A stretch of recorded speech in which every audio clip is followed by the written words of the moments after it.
This week we're going to do something a little bit different than we have been doing. We've been doing licks out of other people's recordings for the most part. This week we're going to do something that I like to play. Over an E7 chord, we're going to be doing a lick that combines a Cascade or harp scale, where you're combining fretted notes with open strings, along with some sixths that move around, all over an E7 chord. Alright, so here's the lick to start with.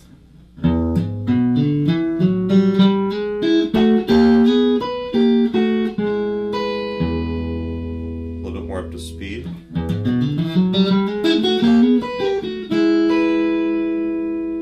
Alright, and then from this hand here, so what you're going to see is I'm doing hammer up, but then I'm using my pick, middle, and ring fingers. And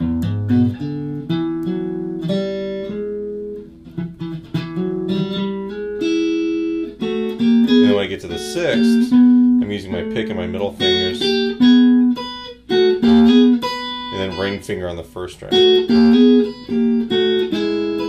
I try and use the whole hand. Alright, so we're starting off open E string, hammer onto the 4th fret on the E string, so it's open 6th string, 4th fret on that string, 2nd fret on the 5th string, and then open on the 4th string. And what that is just an E7 arpeggio. We're going root, oops, root, 3rd, 5th, 7.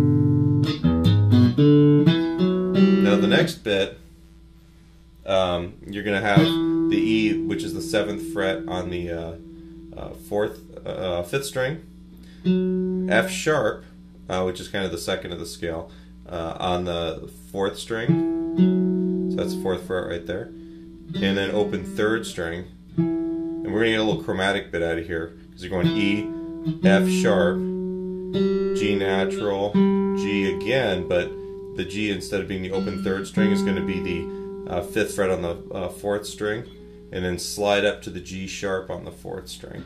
So you have 7th fret 5th string, 4th fret 4th string, open 3rd string, and then 5th fret on the 4th string, and then slide up to the G sharp on the 6th fret. And then you're going to play the 2nd string 5th fret right here, which is an E.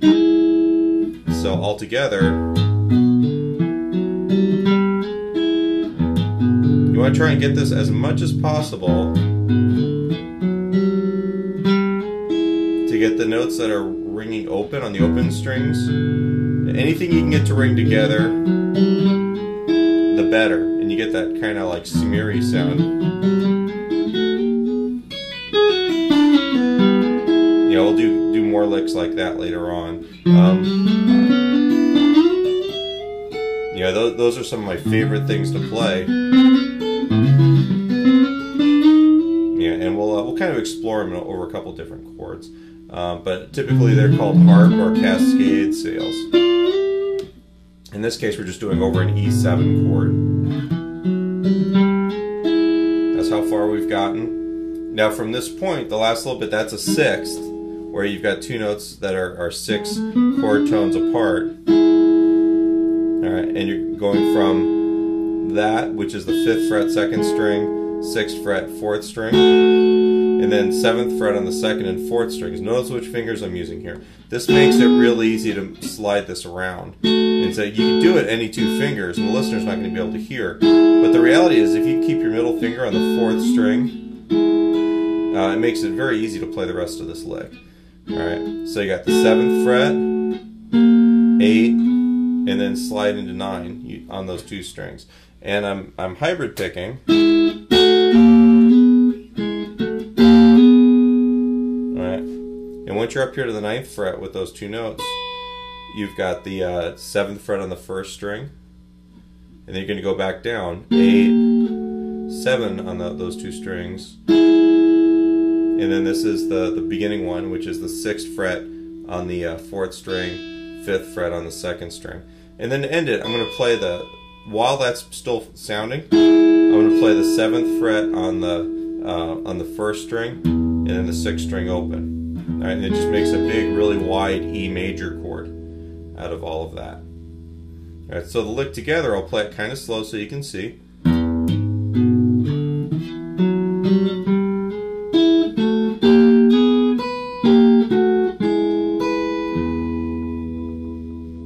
Alright, this last chord here, a couple months ago I started spending a little bit of time with the Ted Green chord chemistry book.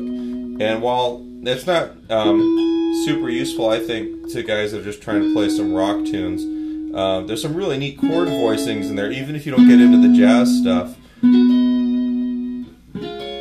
where you're just playing the triads. You just spread out over, yeah, those really wide open voicings are really neat. So I can't really recommend that enough. Even if you just do a couple pages out of it, you're just going to get a huge amount.